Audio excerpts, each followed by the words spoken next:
Good morning guys. Greetings from Busan, South Korea. Today's a special episode because we're actually leaving Busan. Our adventures here are over. We're heading to Daegu on a day trip, and it's only a 50-minute bullet train ride on the KTX express train, which is awesome. It means we're gonna arrive super early in the morning. We're gonna have the full day there. So this video is basically gonna show you what we have for breakfast here, our train ride over to Daegu from Busan, and then our first impressions of Daegu, because it's the 4th largest city in Korea and I can't wait to check it out. Let's do this. Something I absolutely love about Korea, it's not just in Busan station, but it's everywhere. You can arrive early in the morning at 7:30 or like whenever, and everything's open. All the restaurants are available for you. Like I just remember like in other bus stations around the world, you get somewhere and there's like no options at all. You're like starving, you're like, what can I eat? So we have like an hour and a half before our train. We arrived here super early. So basically we're gonna walk around and we've got all the time in the world. We're gonna choose the place that looks the best. Oh man, I can't wait. Some bibimbap. Bibimbap, baby. That'd be awesome. So something else that's really interesting about this train station is that there's more than just like traditional types of Korean restaurants and fast food places. You also have like donut shops. There's a Krispy Kreme, Dunkin' Donuts, there's a Perry Baguette, there's numerous coffee shops, there's convenience stores, there's even a pharmacy that's open. So basically everything you need is already available at 7:30 in the morning. Korea is one of the most punctual countries in the world. I was just looking at the arrivals and departure schedule. In terms of departures, 0 delays. In terms of arrivals, only 1 train is late. And guess how late it is? By 1 minute. Here on the 2nd level, we found a place where we're gonna get bibimbap. It's actually not the place that we first had in mind, but we saw somewhere that had something called, it's a Yoldubu Gongnamu bibimbap set. Does it bring your appetite? Yeah, I mean, it's a light breakfast. Yeah, right. So what you do when you go into this particular restaurant is you come in and you order off of the menu, but there's different stations that specialize in different types of foods. Like there's a Chinese Korean food section. It's a place that does rice. There's another one that does jjigae. You pay for it with you get this little receipt like this, and you have a number. Once it's ready, you get called up and you grab it. For me, this is like a big food hall. Yeah. It's not just a one restaurant to other ones. It's like multiple different stations. As soon as we came in, you know, we paid, we got our number, and we have 605, and our food's coming from this guy making the bibimbaps. Some other ones are making different ones, Korean, Chinese, and some soups. And then yeah, the seating, as you can see, so many different types of tables. Yeah. I mean, you have your options, and I think it's a great place to come. It's really affordable. I mean, you're gonna spend like what, $8 US to have a huge breakfast. I know, it says 3 days in a row, huge breakfast. For $8. Yeah. $8. In America, I'll spend easily 15 for something I want.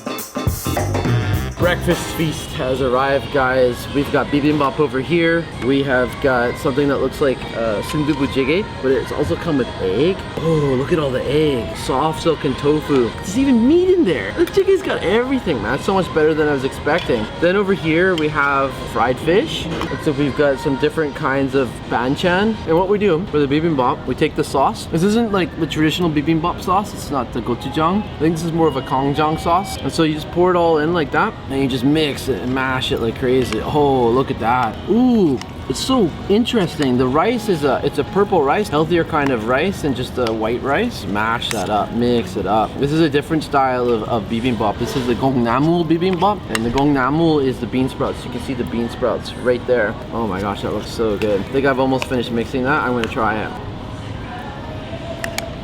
Mmm. That's the creamiest bibimbap I've ever had. It's so different from a normal bibimbap. The egg, the way it broke and kind of exploded all over, it's giving it like a rich creaminess. Also, I feel like the rice is a little bit more soupy than normal. It's really, really tasty. So different from the type of bibimbap I normally have. Other thing for me to try, of course, is the soup. It's amazing, sundubu. So spicy, so rich, the broth. And I love how we have the silken tofu. Some of the other jjigaes we've been having recently, it's been like a harder tofu. But when I'm having a jjigae, I actually prefer the silken tofu, which is a little smoother. Only thing left for me to try now is the fish. I'm gonna grab it like this, take a bite. Oh my gosh, it's got tons of bones. Really bad idea. It's tasty, but I'm gonna have to figure out a better way to eat that. Anyways, delicious breakfast, guys. This is gonna mean we're gonna arrive in Daegu after having a really healthy breakfast. We're gonna have tons of energy, just what I wanted, and we still have like another 40-45 minutes to enjoy it. So slow eating over here. If you guys want to come to this particular restaurant here, it's on the second level of the Busan station and it is called Vintage 38. Before we board the train, there's one other really cool area that you can come out to. There's a platform that gives you views of Busan Harbor.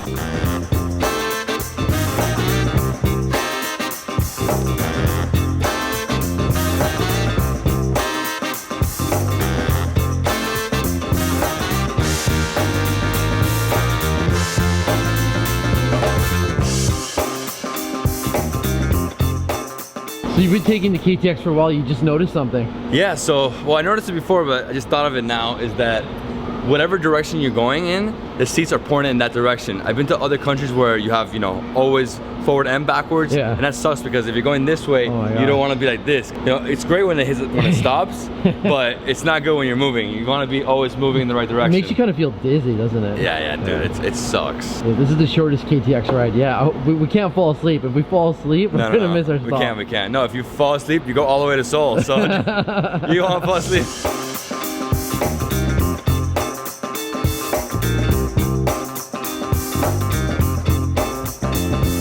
Ticket in hand, how much was that? Yes, sir. So the ticket in economy to Daegu costs 17,100 each, roughly $15. So pretty affordable. I mean, obviously round trip at 30 bucks. Yeah, and economy is pretty good. You can actually put your seat back, right? Yes. Oh, wow, nice. Oh, then I might sleep.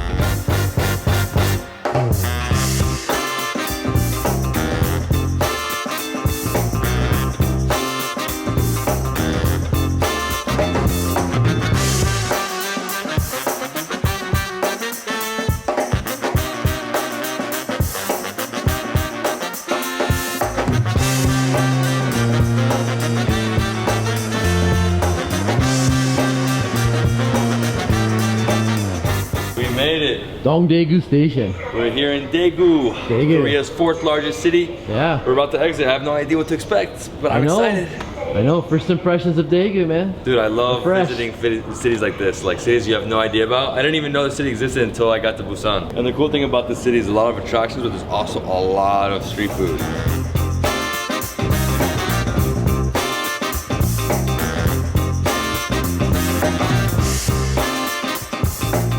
The second we stepped outside the station, we saw like army guys. I mean, it's like two different groups, like army over there. Yeah. And these are like SWAT. I think they're filming like some movie because there's a lot of video cameras here. Lots of video cameras. All like barricaded off, so we can't even come in. Yeah. These guys have fake guns, so for sure it's a movie or something. Sure, it's a movie. As you can see, there's like snipers. Yeah. And they're like flying down. And there's a few drones, like there's 2 drones right there in the air over the station. Yeah. And yeah, I mean, it's pretty cool. I mean, I haven't seen this before. I know, it's crazy. We're also near an airport. We can hear airplanes. Yeah, there's an airport right over here. Yeah. I keep seeing private jets flying out. And we're gonna be heading first to Daegu Tower, right? Yep, for the views. That's the first place we're going. You know what else I'm loving about Daegu so far? First impressions, the weather is fantastic, man. The best day so far. Oh, after yesterday, it's like Armageddon in Busan. Because when I checked the weather this morning, it appeared like it's gonna be overcast, so this is a nice surprise. The sun's come out. Let's get in a cab. We've been driving for a few minutes. I'm already noticing there's more traditional types of housing here in Daegu compared to Busan.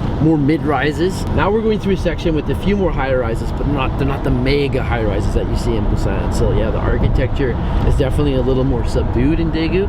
But yeah, so far I'm enjoying the city a lot. I'm noticing a lot of businesses, a lot of restaurants, and yeah, we're heading towards the tower, so I'll let you know what I see along the way. So dude, compared to Busan, are you noticing a difference in the heat?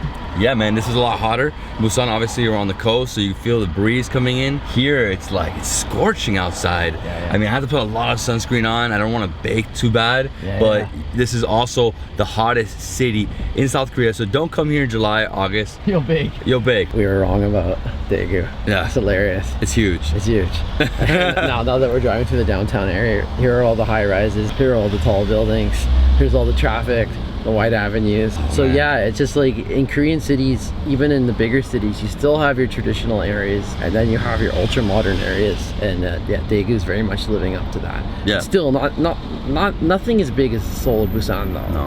but still a big city. Yeah, I mean, huge avenues. Right now we're on a 6-lane avenue one side, so 12 lanes on this avenue. That's crazy. We're on a bridge, so we're crossing a river. Yeah. And just all you see over here is, still see the planes coming from the airport. Yeah. See a lot of residential towers. You can see a lot of terraces. And then in front of us, we have like the center with a big park. Yeah. Wow, dude, and look at the mountains over there. Yeah, like Daegu is surrounded by mountains, and so it's kind of. I think that's part of the reason why it's so hot. Yeah, because it's like a valley, right? Yeah.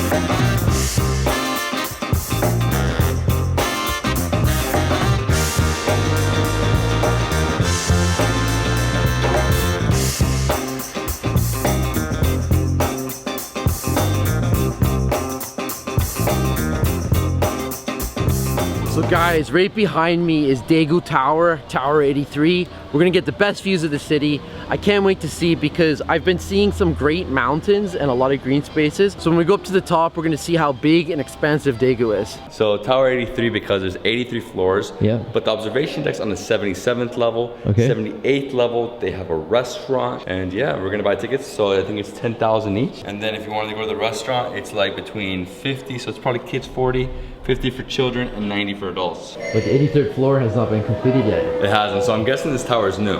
Yeah, it must be. Right? It must be, or at least a new addition there. Yeah, So. yeah, it's gonna be called the Sky Lounge. But right, so this observation deck's in the 312th meter. And look at the views. Oh my gosh, I'm loving this tower so far. There's hardly anyone up here early in the morning on I think it's a Tuesday, yeah. David and I are some of the only people up here. I think I've seen 3 other people and that's it. That's crazy. So what do you think of the views from up here? Dude, the views are epic. I mean, this city is massive. It's so much bigger than I thought. Yeah, because I mean, oh my gosh, I was so wrong. it's like, the cool thing is there's many different parks, so if you can see there's like Skyline, and then there's a huge park over there. Huge. More Skyline, another park. We're inside a park, there's So- like tennis courts and different stuff. Tons of green spaces, mountain ranges in every direction, but the city is sprawling in all directions. It's unbelievable. And I'm guessing we're in the center of the city because you really see how giant it is. Yeah. And it goes around the entire tower. And we have something over here called the sky jump. I think you can actually jump out of the building. That's crazy, man. I'm not doing that. I'm not doing that either. I'm afraid of heights. They have something like that in Macau, and I'll never do that. Never do that. No, the other thing I've noticed too is like looking down just from the tower, there's like a theme park. There's like all kinds of rides. Looks like there's a roller coaster. There's one of those, I don't know, like zipper type rides. And so yeah, there's a theme park. There's just so much going on. And I haven't even looked out of every window yet, so I've still got more to discover. Oh, and Sam, let me show you this. Here you have some of the towers of the world to scale, right? So you have Yeah. Sydney Tower, you have Daegu Tower, And Seoul Tower, yeah. Oriental Pearl Tower, so you can tell how big it is. This is this one, so it's actually That's crazy. bigger. Daegu's bigger than Seoul. To me, the most fascinating aspect of traditional Korean houses is that the rooftops are utilized. They usually have a tiny housing structure called an oktokpong, and then often you also have the traditional clay pots where the red pepper and soybean paste is being dried and processed. Half of this observation deck, or a third of it, Yeah. a little coffee house. Super reasonably priced. 2,900, about 250 US. Oh, dude, this is a matcha with an espresso. Ooh. Dude, it's delicious. So good. I love matcha. Coming up here and seeing this tower is incredible. I really love coming up to observation decks because you really get a perspective of what the city's all about. Yeah. Seeing it from the ground, not really seeing how wide and how amplified it really is. Time for my hot green tea latte, exact same price, 2,901. Ichon Gubek one, which is like 250. Salute, man. Ganbei, I should say. Ganbei. I hope you enjoyed this episode. If you did, be sure to give it a thumbs up, comment below, subscribe to both of our channels. And what I'm gonna do right now is leave you with a few preview clips of what we're gonna be doing with the rest of our time. We have, I don't know, like 8 or 9 hours left in Daegu. There's gonna be street food and more attractions. Here's a little preview of what's to come in Daegu.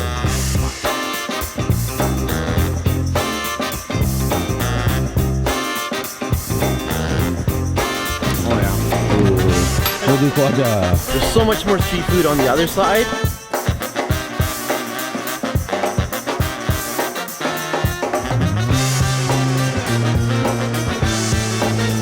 If you have a sweet tooth, you'll want to indulge in the hotak. I love it.